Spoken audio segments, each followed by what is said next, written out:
Treasury Secretaries of the UK and Australia. Yep. What did you talk about? Very pleasant. Talked about how you make the boat go faster, and what they were seeing in Australia and the UK. And one of the big issues actually they talked about was capital formation and how we can use capital to make the economy more productive. And was there any talk about perhaps asset price bubbles in Australia with the housing market or even in China and the effects that they could have? Yep, we discussed those issues. And what?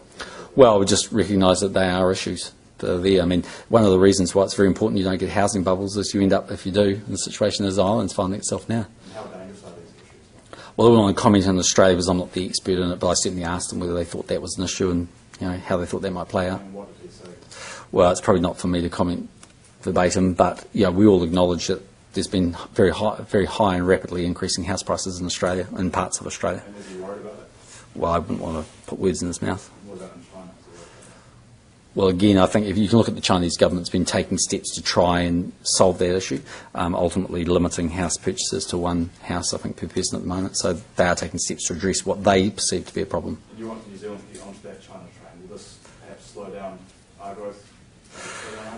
No, I mean, from our point of view, we're facing different issues. And so our issue, I think, is how we can grow the productive sector and the tradable sector of New Zealand. I mean, that's a sector that's been in recession for a long period of time. It's a sector that's shed jobs.